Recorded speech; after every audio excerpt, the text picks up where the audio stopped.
Bismillahirrahmanirrahim. Alhamdulillahi rabbil alamin wa kafah. Ahmaduhu subhanahu wa ashkuruh. Wa ashhadu an la ilaha illallah wahdahu la sharika lah. Wa ashhadu anna Muhammadan abdullahi wa nabiyyuhu wa rasuluh al-amin. Khairun nasi khuluqan wa mu'asharah. Salawatullahi wa salamuhu alayhi wa ala alihi wa sahbihi wa attiba'ihi ila yawmiddin. Assalamu alaikum wa rahmatullahi wa barakatuh. Nous commençons notre intervention au nom glorieux d'Allah Ta'ala, le clément, le miséricordieux par essence et par excellence. Lui qui est le Seigneur et Maître absolu, suprême de l'univers et tout ce qu'il contient. Nous proclamons sa gloire, nous chantons sa louange, nous exaltons sa pureté, sa sainteté et nous attestons qu'il n'y a point de divinité digne d'être adorée si ce n'est Allah seul. Il est unique et sans associé. Et nous attestons que Muhammad sallallahu alayhi wa sallam est le fidèle serviteur d'Allah Ta'ala, mais aussi son messager privilégié, l'homme digne de confiance, l'intègre, l'honnête, lui qui a de tout temps, dans toute l'histoire de l'humanité, qui s'est illustré par la plus noble moralité, le plus noble des caractères, mais aussi il a été celui qui a incarné le meilleur voisinage qu'on puisse imaginer ici entre les humains. En ce sens qu'il a cohabité, il a vécu avec toutes sortes de personnes et toutes sortes de mentalités. Et avec cela, nullement, absolument, nous ne verrons nulle part d'ailleurs mentionner qu'il a été brut, désagréable, discourtois avec quiconque. On pourrait lui attribuer à tort certains manquements, certains agissements, mais qui ne sont basés sur aucune véracité, aucune réalité, puisqu'il a été la plus douce des créatures, au sens propre et figuré du terme. Donc nous implorons en abondance, en sa faveur auprès d'Allah Ta'ala, le salut, la paix, la miséricorde et la bénédiction, ainsi que à celle de sa noble et pure famille, ses fidèles et loyaux compagnons, ainsi que surtout ceux qui suivront leurs traces jusqu'au jour de la rétribution. Chers frères et sœurs téléspectateurs, nous vous remercions d'être encore une fois avec nous sur notre bien-aimée chaîne de télévision Al-Bayan, à l'émission bien sûr intitulée « Que dit l'islam ?» Et le thème qui nous permet de nous retrouver aujourd'hui, c'est le bon voisinage à la lumière de l'islam. Je dis bien le voisinage, à la lumière de l'islam. Et pour dire cela, nous disons que dans la vie présente, eh bien, les hommes que nous sommes tenus de vivre ensemble. Nous sommes tenus de cohabiter, de coexister. Et surtout dans ces différentes sociétés pluriculturelles avec toutes sortes de civilisations, de mentalités, de personnalités, de caractères, etc., etc. Nous sommes tenus, malgré ces différences, de vivre ensemble. Maintenant, comment vivre ensemble? C'est cela qui motive notre thème intitulé « Le voisinage à la lumière de l'islam ». Puisque l'islam, je ne dirais pas est une religion, mais est la religion de l'idéal et du réalisme dans toute sa quintessence. Puisque tout ce que l'islam préconise émane d'Allah Ta'ala, le créateur, le concepteur, l'administrateur de l'univers et tout ce qu'il contient. Donc, il n'y a pas mieux placé que Allah pour préconiser aux humains, pour prescrire aux humains et proscrire aussi aux humains ce qui peut constituer leur bonheur ici-bas et leur salut dans l'au-delà. Et donc, ce que nous dirons ici concernant le voisinage à la lumière de l'islam sera le summum de ce qu'on peut imaginer pour vivre bien, pour vivre mieux et vivre surtout ensemble dans cette vie ici-bas. Pour en venir, Allah nous le dit dans le Coran, au chapitre 49, Surat al-Hujurat, chapitre intitulé « Les appartements », au verset 13. Allah nous dit ceci. « Ya ayyuhan nas, ô vous les hommes, inna khalaqnakum min zakarin wa untha. Nous vous avons créé à partir d'un homme et d'une femme. Wa ja'alnakum shu'uban. Et nous avons fait de vous des peuples différents, bien sûr, en différents lieux, avec différentes cultures, différentes couleurs. Wa qaba'il. Et aussi, après que nous ayons fait de vous des peuples, des races, nous avons fait de vous, dans les mêmes peuples, dans les mêmes races, des tribus, des ethnies, des affinités culturelles. Lita'arafu. Tout ceci ne vise qu'à vous permettre de vous connaître mutuellement. Mais au-delà de ça, le peuple ne fait pas de quelqu'un ou d'une communauté la meilleure. La tribu ni l'ethnie ne feront de personne le meilleur, sinon la meilleure des autres. Mais ici, Allah va nous dire avec réalisme, Inna akramakum inda Allahi atqakum. Le meilleur d'entre vous, certes, auprès d'Allah, est le plus pieux, le plus dévot. Inna Allah alimun qadir. Et Allah est certes omniscient et omnipotent. Chapitre 49, Al-Hujurat, les appartements, verset 13. En prélude donc à ce thème qui est en principe riche en contenu, en directive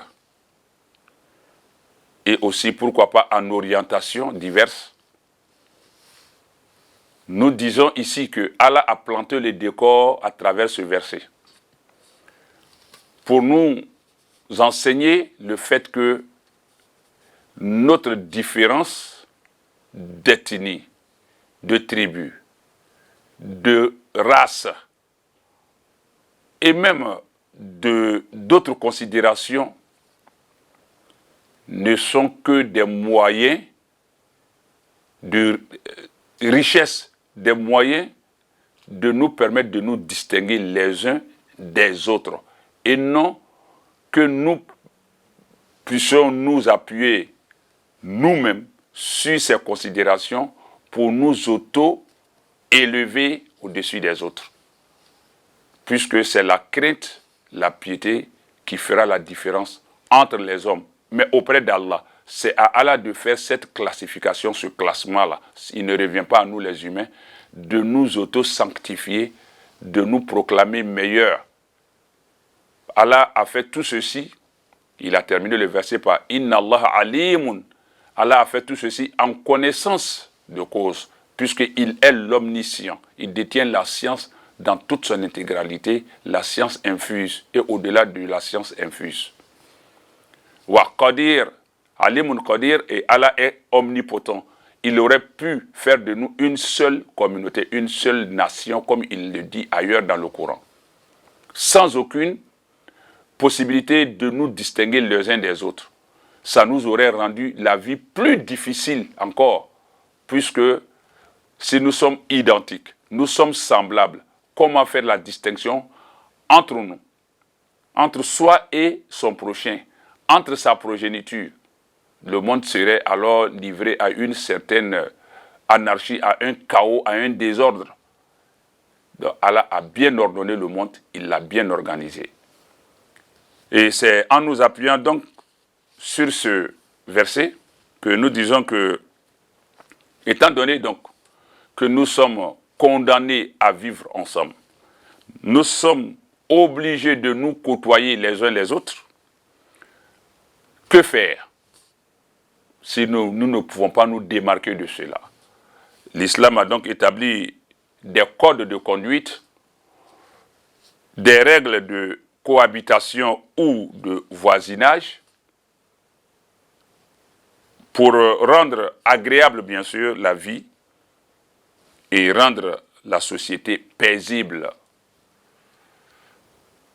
Puisque, en observant donc ces codes de conduite, ces règles établies par l'islam, ça va nous amener à nous accommoder un tant soit peu les uns aux autres, à nous accepter et rendre notre vie agréable, la société paisible, la société, je dirais, harmonieuse, une société vraiment qui est en pleine phase avec sa composante.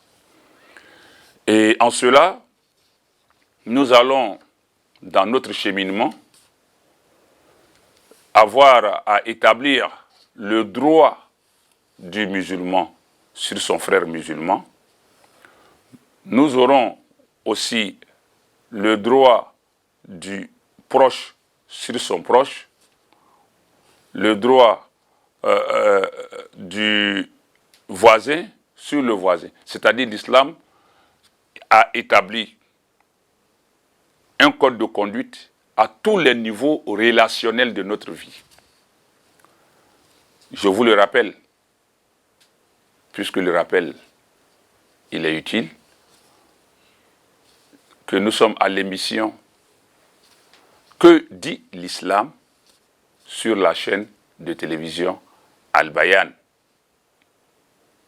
qui est d'ailleurs sur le bouquet au numéro 208.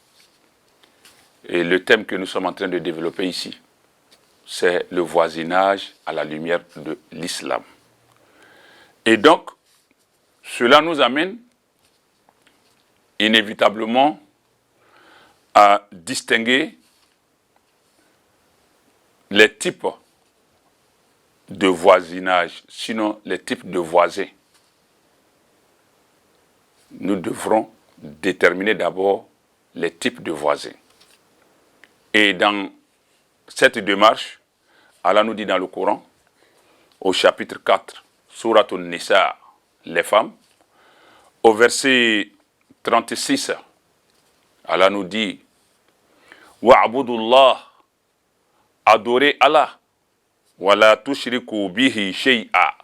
Et ne lui associez rien. Ne lui associez absolument rien. Wa bil walidayni ihsana. Et soyez bons, soyez bienfaisants à l'égard des deux géniteurs. Wa bizil qurba. Et aussi aux proches parents. Wal yatama. Soyez aussi bons envers les orphelins. Wal masakin, les nécessiteux, les miséreux, les pauvres. Wal jari zil qurba, et le proche voisin.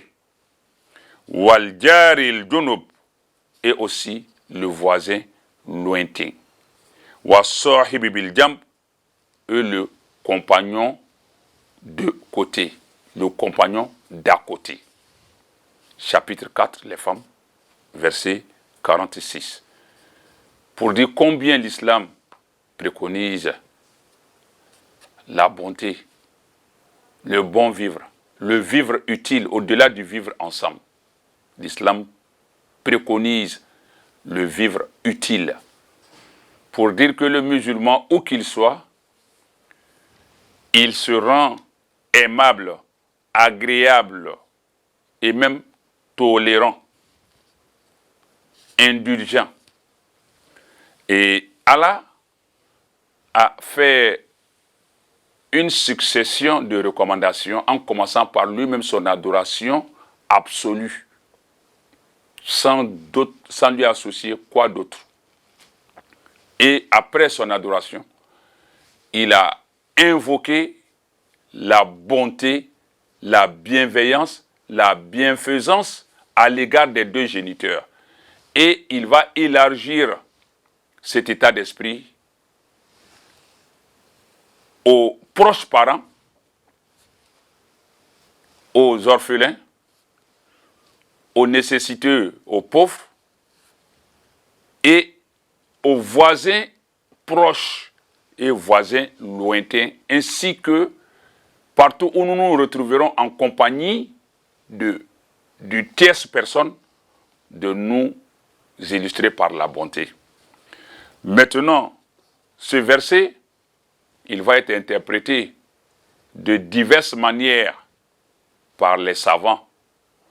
C'est ce qui va nous amener à comprendre, selon certains commentateurs ou certaines exégèses du Coran, qui diront que Al-Jari zil Qurba, c'est-à-dire le voisin proche, concerne le voisin avec qui nous avons un lien de parenté. D'aucuns diront que El Waljari el Junub, c'est le voisin qui n'a aucune affinité parentale, relationnelle avec nous. Et ailleurs, ça c'est même d'ailleurs l'interprétation de la plus grande partie des commentateurs du Coran.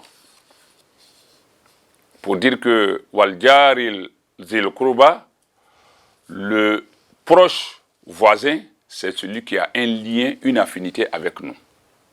Un lien de parenté. Waljari bil Junub, et le voisin d'à côté, c'est celui qui n'a aucune affinité avec nous, seulement qui se retrouve être notre voisin. Mais pour certains d'autres, Al-Jari zil Qurba, le voisin proche, c'est, étant musulman, ce voisin-là qui est aussi musulman comme nous. Et l'autre, Waljari al-Junub, c'est le voisin non musulman. Donc ils ont classifié ça en deux parties. Le voisin musulman, qui a la même obédience religieuse que nous, et le voisin qui n'a pas d'obédience, qui n'a aucun lien religieux avec nous. D'aucuns diront encore que Waljari zil Qurba, c'est plutôt celui dont l'habitation est la plus proche de nous. Waljari el Junub, et l'autre, c'est celui dont l'habitation est éloignée de la nôtre. Mais toutes ces versions, toutes ces interprétations sont valables les unes que les autres. Mais ici, avant d'en arriver à la classification réelle maintenant des différents types de voisins, il faut dire qu'un jour, notre mère Aïcha radiyallahu ta'ala anha a demandé au prophète Mohammed sallallahu alayhi wa sallam ceci. قالت قلت يا رسول الله إن لي جارين فإلى أيهما أهدي. J'ai deux voisins. Auquel des deux dois-je faire une offre? Et le prophète de lui dit, sallallahu alayhi wa sallam, ila akrabihima minka baban. Soit bonne ou bien offre ce que tu veux offrir à celui qui a la porte, qui a sa porte la plus proche de la tienne. Ça dit que le voisinage commence à partir de notre voisin immédiat. Et en cela, le prophète sallallahu alayhi wa sallam nous dit dans un hadith, il dit salasu khisalin min sa'adatil mar'i. Il y a trois facteurs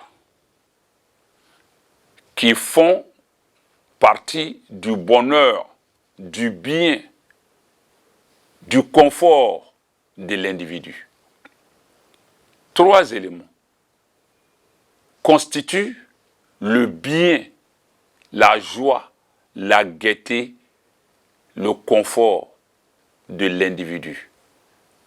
Et en les citant, il dit Al-Jaru Salih, le bon voisin.